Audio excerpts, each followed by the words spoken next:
My name is Toltu Tufa. I'm of dual heritage, so my mum's Turkish, my dad's Oromo, and both of them went out of their way to teach us their language. The difference between the two was that my identity as a Turkish person was never contested, whereas my identity as an Oromo person was contested every single time. As far as I was concerned, it was a secret language of sort that only my dad knew how to speak.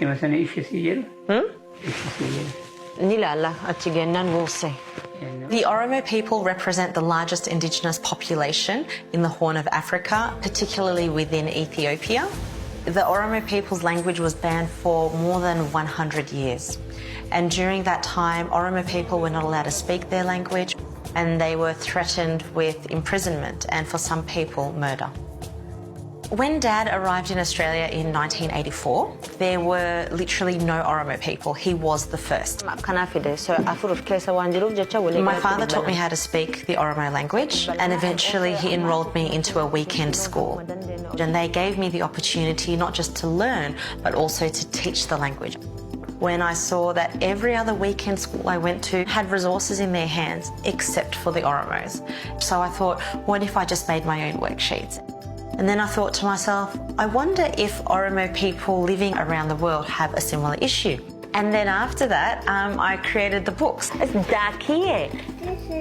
I think these books are a reflection of what the Oromo community has to offer the entire world.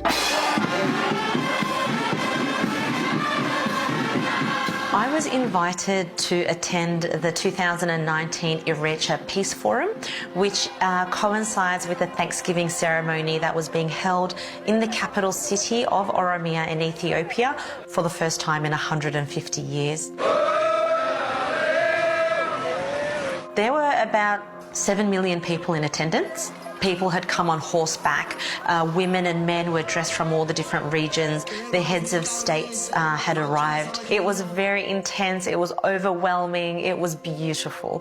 I was delighted to be invited with such open arms to a place where once upon a time I would have been imprisoned for such a thing. Handing out those books to the children there was something I gave as a gift, and their eyes really lit up. And I remember the first time I saw cartoons that looked like me or animations that were brown like me. I remember thinking, wow, I don't need to wish to have, you know, blonde hair and blue eyes, because that's what I grew up with. I remember how I felt, and when I saw the children that I was giving the books to, I saw that look in their eyes, and I thought, it's an addictive feeling. I was fortunate enough to have my speech televised on live TV, so essentially the whole nation was welcome to watch.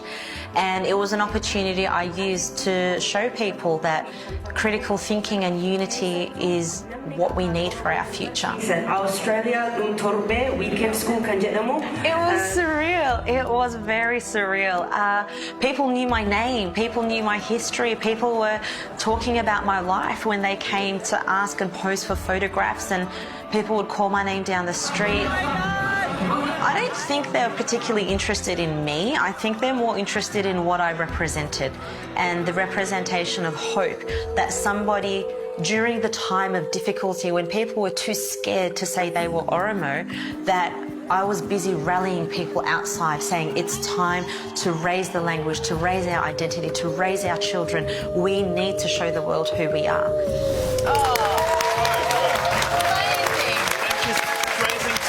She's running a family. She's basically saved this language. I think we just found our next Australian of the Year. Yeah. Well, you know that fabulous book that you read to little girls, Rebel Stories, Goodnight Stories for Rebel Girls? I reckon you need to include Toltu in your next edition, because she is incredible. I'm so emotional right now. I just think that that's so important, and I'm thrilled that someone like her is speaking up. Oh my gosh, it's girl. And the importance of unity and hope in our world. And we can't necessarily do a quick shot because it's not fair on our TV crew here, but of course you saw Toltu do the in-break teaser in the middle of the show, and I've been watching her story with the tears glistening in her eyes. So, there she is.